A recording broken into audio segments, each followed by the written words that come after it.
whether you like it or not. Now, as you know, talking about a new dawn, Pakatan Harapan came on a new dawn that actually was not sunshine. It was a stormy day, threatening weather, threatening black clouds. It's still there. Black clouds have just shifted away. Not too far away, but still around there. And you must remember that Barisan Nasional had 61 years of sunshine, especially the first half century. And you cannot compare apple and apple, right? And you must ensure, therefore, you do what it takes in order to take this country on to the next century. Please forget about trying to hang on to the manifesto. Never be shackled to a manifesto that you craft, even BN, that you craft to win an election. That is not very, very sound policy and strategy. The manifesto won you the election, but you must remember the environment around us, especially the external environment, is so fluid, it's ever-changing, transformation in its own very essence, happening every day in all aspects. So how can you cling on to a manifesto that was relevant maybe 3 months ago? For all you know, tomorrow something develops in the global financial scene or whatever economic structure that forces us to actually do a complete revamp of how we see economic development strategies in the country. So, the rakyat must be made to understand. A manifesto is a manifesto. It's not the document or it's not the strategy that will take you beyond every 5 years of the elections.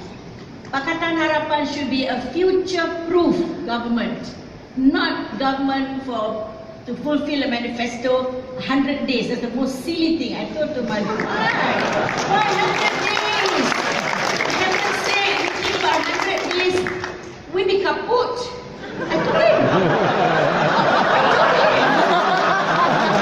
You don't govern the country by 100 days. That's like a marriage. You're talking about till death do us part. If you measure a marriage by 100 days, my God, you never have a baby. You know what I mean? So, when you talk about having a party that is future-proof for any situation and any time, it means that you must look beyond general elections, beyond anything that you promise in any 1 year, any one budget for that matter, but looking at it beyond generations. And you must remember, that's what Barisan Nasional did in the first half century until towards the end.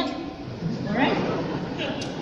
Now, we must know that in order for Pakatan Harapan to be relevant and future-proof, your strategies, your approaches must be adaptable to the changing external environment, which will definitely impact the domestic environment. And so much been talked about new Malaysia. It's not a new Malaysia, it's the same blessed country. But it's the new Malaysians, where the majority rejected what they perceive and now has been proven as abuses of power and authority. You have people rejecting in the main xenophobic tendencies, you know, you are you, we are we, you know, either dividing us, being fractious about race, religion, creed, and so on. You know, asking where your grandfather come from, who cares where your grandfather come from, you're Malaysian.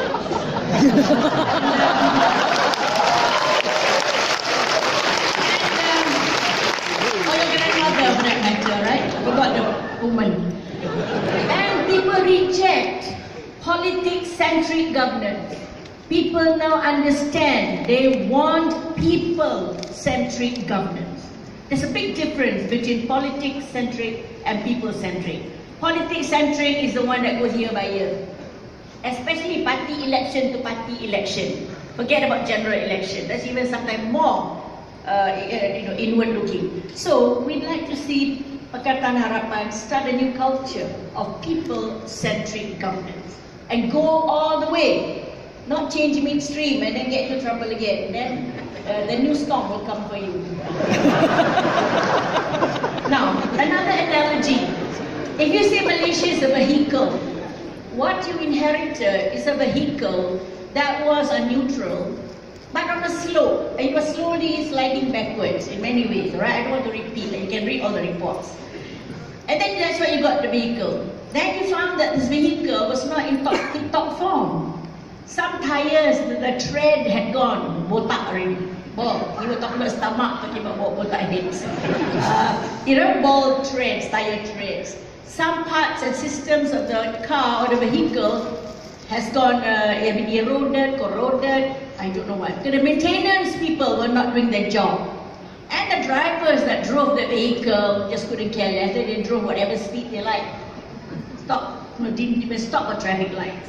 And so, when you had this vehicle that you inherited, Datin Harapan, you cannot, and the rakyat cannot expect to put in the key and then you just turn the key, ignite, and the car will accelerate.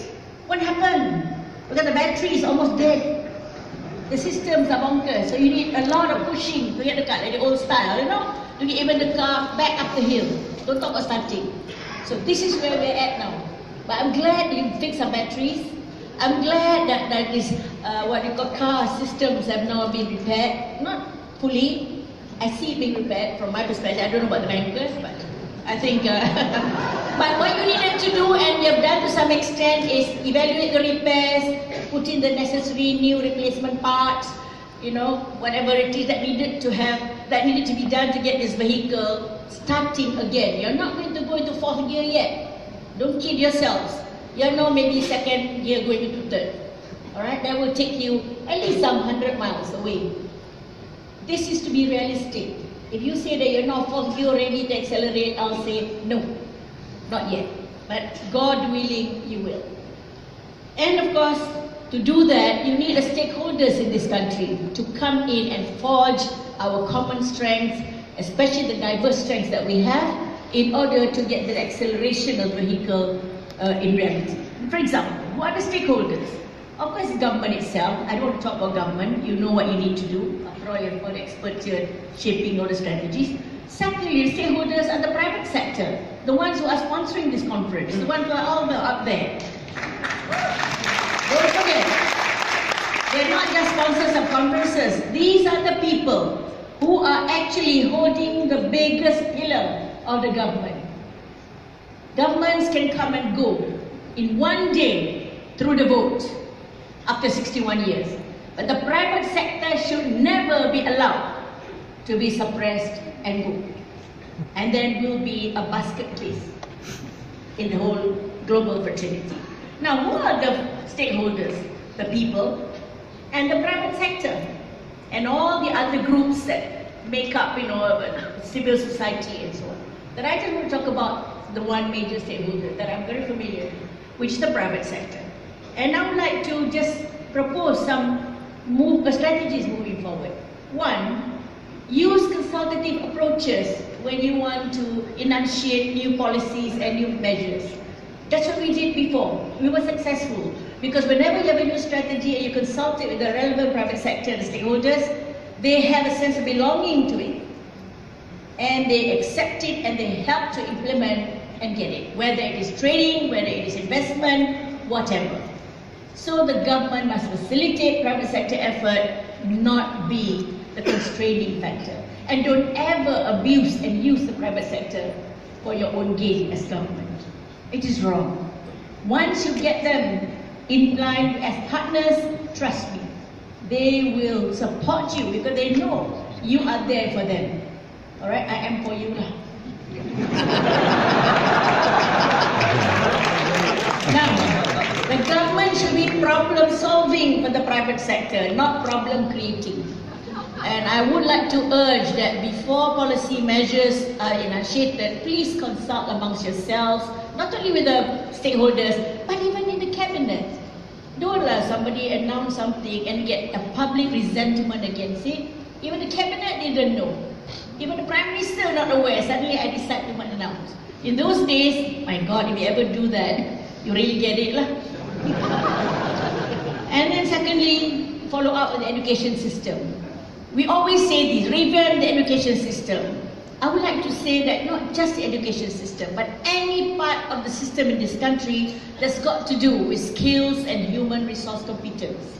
Not just education, polytechnic, skills acquisition and so on. So the whole thing must be revamped. And to revamp not according to what it is to murtabat. I know I hate this word murtabat. Murtabat bahasa, murtabatkan this, murtabatkan whatever. It becomes murtabak at the end of it. Too many answers or interpretations of how it should be. Agama must be Nomani, Melayu, macam-macam lah. So don't murtabak the education system. Get it to be in line with the imperatives in the global marketplace and what is needed in the industries that we are now trying to create in the country. And of course, when you talk about human skills and